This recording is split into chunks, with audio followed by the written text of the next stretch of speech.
So I have a bit of a confession.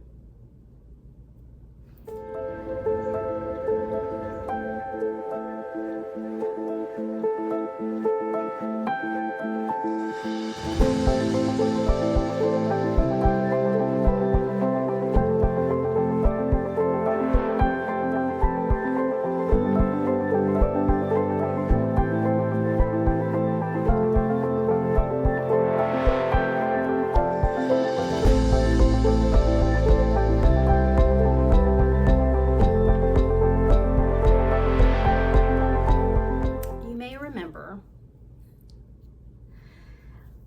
that I was doing a no-buy challenge. Not buying books. I was doing it with my friend Laurie at Books, Ink, and Paper, who she's doing amazing. Let me just say that. Me, not so much. I pretty much failed. Yep, I did. Decided that book buying bans are just not for me. They're just not for me. I can't do it. Can't do it. So I sort of have a book haul, which shouldn't be a book haul because I should not have bought books. And, you know, we could, should, would, coulda all day long. But the truth is, I have a problem. I like buying books, and I don't know that I'm going to stop. Now, stay tuned to the end of this video. I'm going to tell you kind of a project I'm going into that really is spurred on by two things. First is that it is so hot in Atlanta, and we're going into August, which tends to be really hot, and I don't want to go outside for anything. So it's an indoor project. And two, it's going to help me get an idea of where I'm at with my nonfiction. So just stay tuned. First off, I want to share a book that was gifted to me. I participated in my book club's Christmas in July event, fun little gift exchange. And my friend Lee from New Jersey, the land of my mother's people, gifted me The Queen of Sugar Hill by Rashonda Tate. This is a novel of Hattie McDaniel. So this is a fictional account following Hattie McDaniel, who played Mammy in Gone with the Wind. And basically we're looking at when she was the first African-American woman to win an Academy Award in 1940. She thought that it would be this life-changing event, and she actually then couldn't find work. And this is kind of a fictional account of that. I'm very excited to read this, and this is very high on my TBR. And thank you, Lee, for that gift. I also went to one of my local coffee shops, has sort of like a free bookshelf where you take one, leave one kind of thing. And I left a book there. I forget what book I even left. But I got Still Alice by Lisa Genova. This is about a woman who has early onset. Is this what I'm thinking of? Early onset Alzheimer's disease. Okay, and then I went to a thrift store, and I had just read my first book by Lily King, and I really enjoyed it. Writers and Lovers. It was really good. And the thrift store had a perfect condition hard copy of Euphoria, also by Lily King. And I just bought it. And I thought one $3 book is not going to be a big deal, but it started the collapse of my book buying ban challenge, no buy book challenge.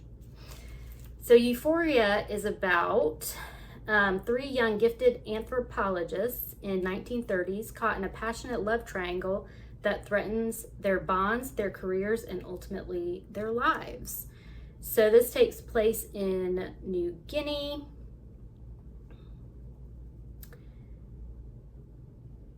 And I really enjoy Lily King's writing in Writers and Lovers, so I'm looking forward to that.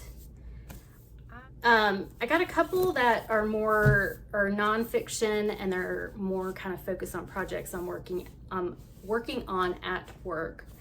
I have Body Neutral, A Revolutionary Guide to Overcoming Body Image Issues by Jessie Nealand. And then the other one is Holding Change, The Way of Emergent Strategy, Facilitation, and Mediation by Adrienne Marie Brown. And I have read their fiction. They have a series called the Black Dawn series, I think it is, that I really enjoyed, dystopian series. So those are for work. Then I looked everywhere. Two libraries. So I have access to 2 libraries, and then both of their Libby's, both of their Hooplas, and I could not find it. And then I also have a Everand subscription. Couldn't find it there either for my book club book. And that is Beach Read by Emily Henry. So I went to a couple of used bookstores. They didn't have it. Apparently it's really popular to read in the summertime, probably because it's called Beach Read.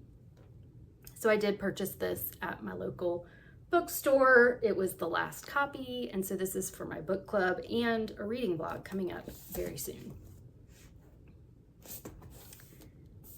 And then book of the month.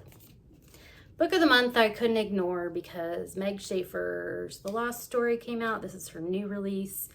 I loved The Wishing Game, and so I got it. These two were just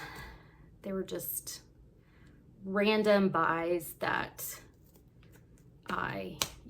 there's no excuse for it really, and I don't really feel like I need an excuse. I just bought them. The first one is Wellness by Nathan Hill. I've heard a lot about this. When Jack and Elizabeth meet as college students in the 90s, they quickly join forces and hold on tight, each eager to claim a place in Chicago's thriving underground art scene with an appreciative kindred spirit. Fast forward 20 years to married life as they grapple with the challenges of parenting. They encounter cults disguised as mindfulness support groups, polyamorous would-be suitors, Facebook wars, and something called Love Potion Number 9. Mention the word cult, I'm in. And then this is just random. It's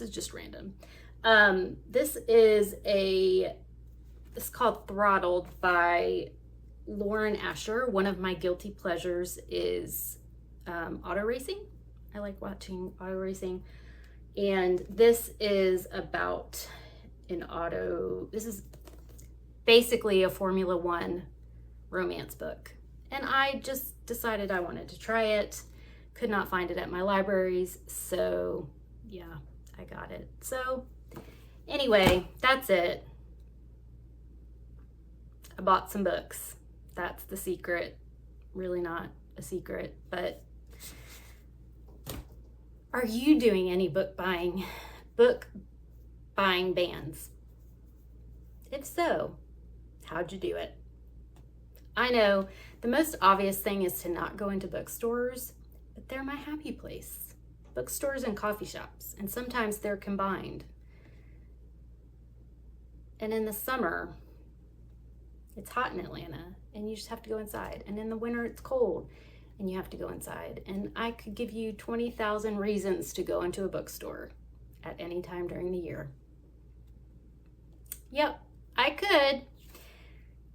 What have you gotten lately? What are you reading? Let me know. I hope to be bringing you, oh yeah, I was going to tell you, one of my upcoming videos, probably in the next week or so, I think, if my body cooperates and I have enough energy to do this. My cat's down there by the printer and it just freaked me out a little bit. I have a lot of nonfiction books. For many years, nonfiction was my go-to. I'm not reading as much of it as I would like to, and it's taking me longer to get through my nonfiction. One of the main issues is they're in different places in the house, and so I need to organize them. And so I thought maybe you could come along with me to organize with me, and I can try and unhaul some books. I have been selling books on Pango. I'll leave my shop linked below. And I've done fairly well over the summer. And I'm very thankful for anyone who does that, who purchases books from me on my Pango. Like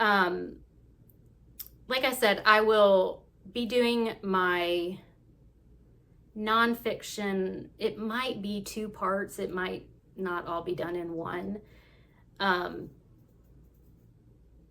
Some of my caregiving life that never got sorted out when I was taking care of my mom, there were certain things that just got piled up, and that one of those was my nonfiction books. It was actually all my books, but in the last year, as you've seen since I started my channel, I have organized my fiction, and the room that was my mom's is now my office, library, guest room. So yeah, you'll help me do some nonfiction sorting, unhauling, what should I prioritize, all the things. I really appreciate you being here. If you would like to continue to watch what I buy, what I don't buy, what I read. Do I read any of these books very soon? I hope so. Subscribe to my channel and check back, and I will see you soon. Bye.